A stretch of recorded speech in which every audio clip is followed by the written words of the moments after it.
If you're searching for peace, freedom, and kindness in your life, you're feeling stuck and unfulfilled, I get it, I've been there 100%. In this video, I'm going to share my story. I broke it up into 7 chapters, and hopefully you can relate to one or more of my struggles, because it ended up being a story of triumph, and I want the same for you. The goal is to help you live a life filled with freedom and kindness. So please feel free to leave a comment and share your story, because believe it or not, it could inspire millions of others. So here's my story. It's why I created the ISeeYou community, not only to help you, but to spread kindness to every corner of the globe. Part 1 is about my childhood. So when I was between the ages of 2 and 16, I was beaten every day by my father. I grew up in New York, and I was locked in a room after school, and I was only checked upon to see if I was studying or playing a game. If I was playing a game, I was beaten. At the age of about 7 years old, my father knew I was scared of water, scared of swimming, so he actually filled the bathroom sink and drowned me in the sink. Meanwhile, I would be struggling like crazy as a child, of course, and my father would say to me, "I know how long you can hold your breath, so don't bother struggling."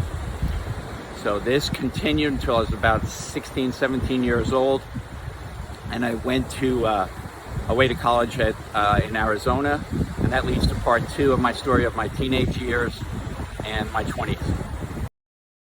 In part 2 here, I'm going to talk about my teenage years and my early 20s. So after being beaten from age 2 to about 16, of course, I had no self-esteem and no confidence, and never felt accepted by anybody. Because of that, I ended up turning to partying and smoking just a ton of pot or marijuana, and that did absolutely nothing for me in the long run. I was trying to relieve the pain inside, and it did not do that.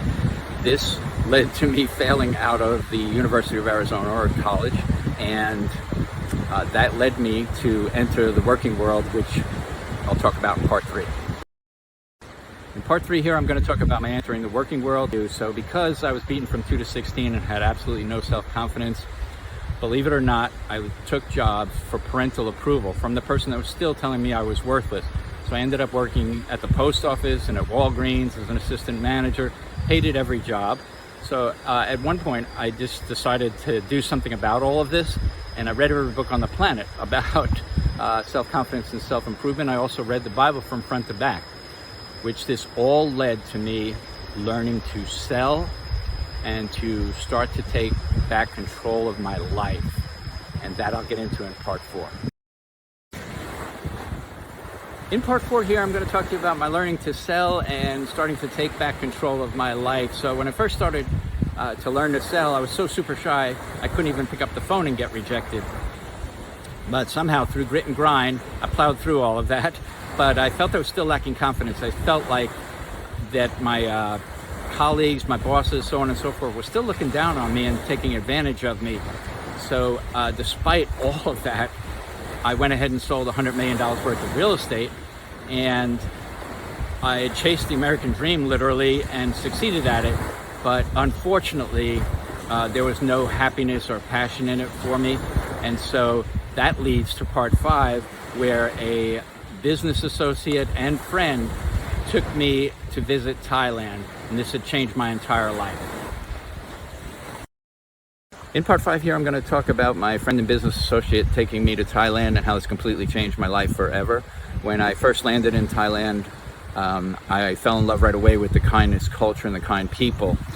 In the beginning, I moved to northern Thailand, a beautiful mountain and farming community, but this is where I got to see how the poor were really truly living, and this hurt my heart. And I always knew deep down inside that my purpose was to help the less fortunate.